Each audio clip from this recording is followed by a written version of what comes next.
Hey there, welcome back. So we know that key focus is always centered around one of the windows. So right now, key focus is centered around the library. If I hit tab, it has now shifted to the tracks area. But let me ask you this.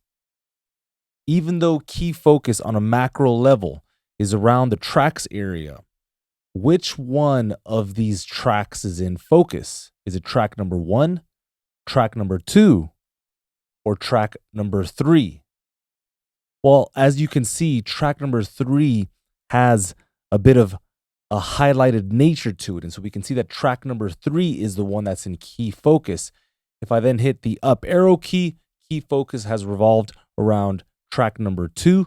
And also the regions have been selected. So if I select track number one, and this can be by way of key command, or I can use the mouse trackpad to select track one, you can see that these regions are also in focus. Let me explain myself further. Let me close the mixer X, the loop browser O, and the library Y. Okay, so if I click the background of the workspace, you can see that the regions themselves right here, they no longer are in key focus. But because of the nature of the program, one track has to be selected at all times. So let's differentiate the regions themselves from the track itself. So if I declick, no regions are selected, there is still a track in focus. So if I hit the down arrow key, I'm now in track two. The behavior, the way it's set up right now, is that when I select a track, it automatically selects regions. If you want to play with that setup, do me a favor, go to General, inside of your preferences, Editing, and deselect these and play with the behavior. Because if you enable them, every single time you select a track, it's going to select regions and vice versa. So play with these settings, see what it is you like, but let me go ahead and deselect them. I click on this window, make sure it's in focus. I'll then hit Command W. You can always hit that little red circle as well to close that window. And so then now we can differentiate track selection from region selection. All right, so I'll select the region on track three, which is a drummer region, but track number one has been selected in essence. You will need this. Believe me, there are various scenarios when, let's say, you're tuning vocals and you want to bounce something out to a composite track. There are a number of different scenarios when sometimes you're going to want to independently select tracks from regions, and that's why I want you to know about this menu item here.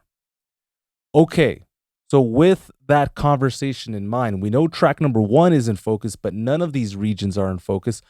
So if I zoom in a little tighter, I'll hit Control Z to zoom in on the track a little bit tighter here. Which track is in focus right now? Track one. But which region is in focus? Is it region one? Is it region two, three, or four? Well, you guessed it, region number two. You can see that it has a bit of a highlighted nature to it, right? It's a little bit brighter than the rest. And so this is what I would like for you to focus on this next exercise. The regions themselves must be highlighted in order to receive commands. It doesn't matter if it's audio, MIDI, drummer, or the newly formatted pattern region. Something has to be in key focus in order to receive a command. If I select this region and I hit delete, of course, that is the region that will be deleted.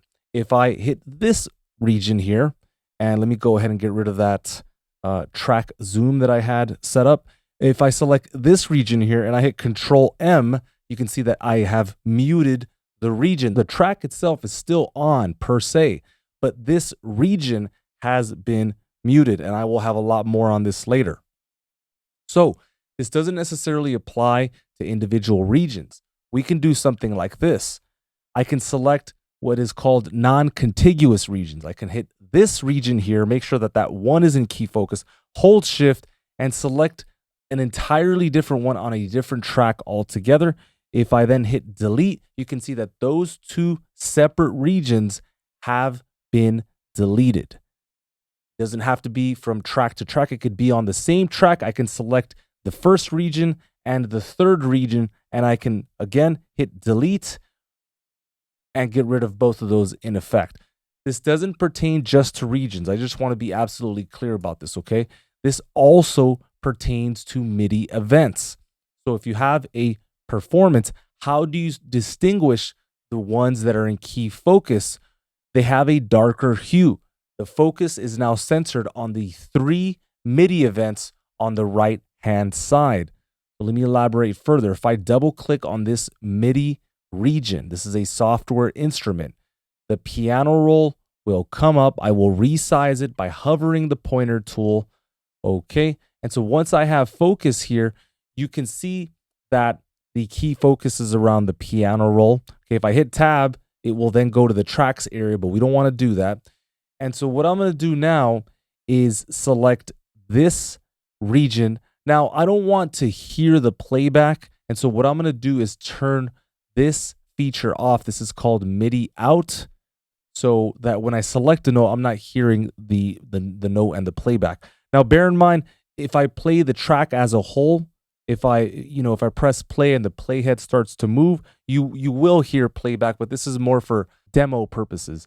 And so now I've got that one MIDI event in focus, and in the next series, we will be talking about something called nudging, where I'm using a key command to move my events or regions.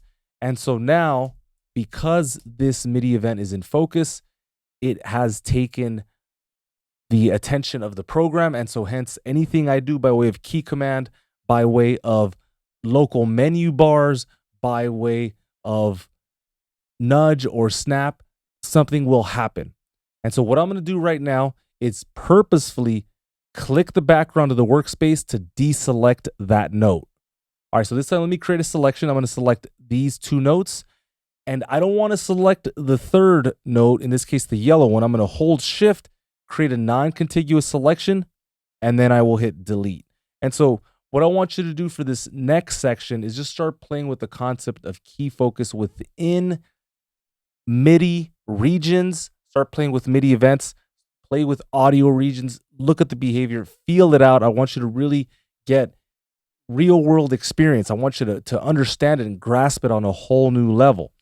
So one last thing that we should clarify here is that if I hit up and down while key focus is inside of the piano roll, essentially you're just going to be switching tracks, even though key focus is inside of the piano roll. And the reason that is because in order for you to start selecting notes within the piano roll, you actually have to select one first. And then I can start to use the arrow keys, right arrow key, right arrow key, right, in order to select various selections in the piano roll. If you then want to create a group selection, you would hold shift and you can start seeing the creation of a group selection. So at this point, I will deselect these by clicking the background of the workspace one time over. I'll hit P to close the piano roll. And then depending on which track I want to select, I'll use the up and down arrow keys to get me to where I need to be. All right, so your assignment, what you should be working on right now is understanding key focus, how you can use and implement it utilizing your mouse, trackpad, and arrow keys. Be sure to open up the loop browser, drag in a couple of loops, all kinds of loops, the more the merrier, and start to get control of your Logic Pro user experience. I'll catch you in the next video.